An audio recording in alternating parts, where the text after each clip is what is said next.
नमस्कार मित्रों, मैं उत्तराखंड बेरोजगार शिक्षक संघ से आशीष बिष्ट आप सभी के सामने एक बार फिर से मौजूद हूं। एलटी रिजल्ट को लेकर लास्ट टाइम मैंने आपको दो अपडेट दी थी, जिसमें कि मैंने ये कहा था कि 1544 जो टोटल सीटें हैं उसमें से 1317 सीटों पर रिजल्ट आ चुका है, लेकिन बची हुई 227 सीटों पर रिजल्ट जो है वो आयोग जारी करेगा। और दूसरी न्यूज़ ये थी कि आयोग ने एक मीटिंग में ये डिसाइड किया है कि 45 से ज़्यादा मार्क्स, मिनिमम क्वालिफाइंग मार्क्स से ज़्यादा मार्क्स जिनके भी होंगे उनके अंक भी आयोग जारी करेगा, लेकिन कितने टाइम पीरियड में जारी करेगा इसकी कोई खबर देखने को नहीं मिली थी। फाइनली इसको लेकर मैं एक अपडेट लेकर आप सभी के सामने लेके आया हूं, जो अपडेट इस प्रकार से है कि ये दोनों ही चीज़ें आपको मार्च के फर्स्ट वीक के आसपास देखने को मिल सकती हैं। जी हाँ, ये दोनों चीज़ें, यानी कि जो 227 बच्चों का जो रिज़ल्ट आना बाकी है और सभी अभ्यर्थियों के जो अंक हैं, क्वालिफाइंग वाले बच्चे जो हैं, सभी अभ्यर्थियों के जो अंक हैं जो क्वालिफाई कर चुके होंगे एलटी की परीक्षा में, उन सभी के अंक जो हैं वो मार्च के फर्स्ट वीक के आसपास या उससे पहले देखने को मिल सकते हैं। हमें ये अंदाज़ा लग रहा था कि जब राम कंडवाल जी मिले, अधीनस्थ सेवा चयन आयोग के बाहर मिले, उसमें चीज़ें जो हैं जल्दी हो पाएंगी, लेकिन लगभग 2 हफ्ते का टाइम और एक्सटेंड हो गया है और लगभग मार्च के फर्स्ट वीक में आपको ये दोनों चीज़ें देखने को मिल सकती हैं।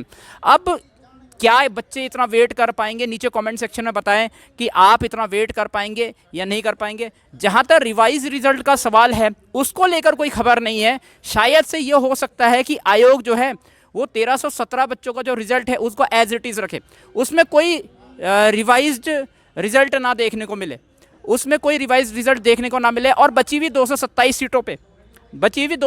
सीटों पे अगला रिजल्ट जो है वो जारी देखने को मिले और वही आपका फाइनल रिजल्ट होगा। 227 सीटें प्लस जो अभी 1317 सीटों पे जो रिजल्ट जारी हुआ है वो दोनों कंबाइंड रिजल्ट जो हैं वो फाइनल रिजल्ट के रूप में सामने आ जाएंगे। अब डाउट ये है कि मैंने कुछ खामियां जो है एलटी रिजल्ट के अंदर आपको बताई, जैसे कि होम साइंस के अंदर जो 62 मार्क्स एक फ़ीमेल के थे, मेरिट में उनका नाम नहीं है, 6वें नंबर पे 6वां रैंक था उनका नाम नहीं है। तो उनकी प्रॉब्लम का सलूशन कैसे निकलेगा?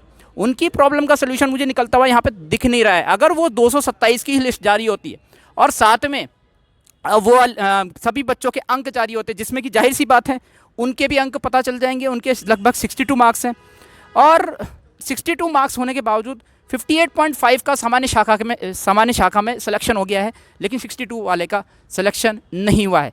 ये वाली जो चीज़ है ये मुझे सॉल्व होती भी नहीं दिख रही है, जितना सूत्रों के हवाले से मुझे खबर पता चली है। अब इसमें क्या होगा? क्या वो कैंडिडेट जो हैं अभी रिवाइज रिज़ल्ट का वेट करेंगे? देखिए, जहाँ तक मुझे लगता है अभी तक कोई ऐसी ऑफिशियल खबर नहीं है कि रिवाइज रिज़ल्ट वहाँ पे जारी होगा। हालांकि वहाँ पे सुरेश सिंह जी ने कहा था कि जितनी भी मिस्टेक्स हैं वो सब ठीक होंगी, लेकिन अभी बाकी चीज़ों का मैंने जो पता करने की कोशिश की उसमें रिवाइज रिज़ल्ट को लेकर कोई जिक्र नहीं है। तो अगर रिवाइज रिज़ल्ट नहीं जारी होता है मार्च के फर्स्ट वीक तक तो क्या होगा आगे? अब ये देखने वाली बात होगी बच्चे क्या स्टैंड लेते हैं इसको लेकर और इसको लेकर आगे क्या होता है। आप नीचे कमेंट सेक्शन में बताइए कि आपके साथ क्या रिवाइज रिज़ल्ट को लेकर कुछ उम्मीदें हैं कि रिवाइज रिज़ल्ट में आपकी होने की उम्मीदें हैं। तो देखिए, पहली बात तो इसमें पहले से एक आप कह सकते हैं मार्च के फर्स्ट वीक तक काफ़ी डिले हो रहा है। दूसरी बात यह है कि ये चीज़ जो है 1544 सीटों का जो रिज़ल्ट है वो एक ही बार में जारी कर देना चाहिए था, सही तरीके से जारी करना चाहिए था। अगर वो पहले से ही जारी हो जाता तो सारी चीज़ें अभी से क्लियर हो जाती कि हाँ भाई वो कितना फेयर है कितना नहीं है, वेरीफाई भी हो जाता कि हाँ भाई कितनी चीज़ें उसमें सही है कितनी चीज़ें सही नहीं है। ऊपर से जैसा कि आपको पता है विज्ञप्ति के अंदर DFF एक्स सर्विसमैन और PH के अंदर सब डिस्ट्रीब्यूशन नहीं किया हुआ है, तो कन्फ्यूजन अभी भी बनी हुई है। तो कहीं ना कहीं इस चीज़ को लेकर जो कन्फ्यूजन पैदा हो रखी है उस चीज़ को आयोग को क्लियर करना चाहिए, सामने आके क्लियर करना चाहिए कि हाँ भाई इस चीज़ को हम क्लियर करेंगे, हमारा रिज़ल्ट जो है इस आधार पे बना हुआ है, इस चीज़ को हम क्लियर करना चाहते हैं। वो आए और दुविधा को दूर करे बच्चों की, तभी जाके चीज़ें क्लियर हो पाएगी। क्या वो रिवाइज रिज़ल्ट जारी करना चाहते हैं या नहीं करना चाहते, या बची हुई 227 पे ही केवल रिज़ल्ट जारी होगा, और क्या सभी कैंडिडेट्स के मार्क्स जो है इससे पहले जारी हो सकते हैं या नहीं हो सकते हैं। जैसे कि आपको पता होगा 10 फरवरी से पहले मैंने कई बार आयोग को रिक्वेस्ट करी सभी कैंडिडेट्स के मार्क्स जो है वो जारी कर दीजिए, लेकिन आयोग ने बिल्कुल भी हमारी नहीं सुनी। उन्होंने बोला कि फाइनल रिजल्ट के दिन ही हम सभी कैंडिडेट्स के मार्क्स जो हैं वो जारी करेंगे। लेकिन फाइनल रिजल्ट आ गया, 1317 सीटों पर रिजल्ट आ गया, लेकिन सभी कैंडिडेट्स के मार्क्स जो हैं वो अभी तक रिवील नहीं हुए हैं। तो ये बड़ा दुखदाई है। कह सकते हैं कि आयोग को अपना काम जो है वो बहुत अच्छे तरीके से करना चाहिए था। सभी बच्चों का रिजल्ट सेम डे देना चाहिए था।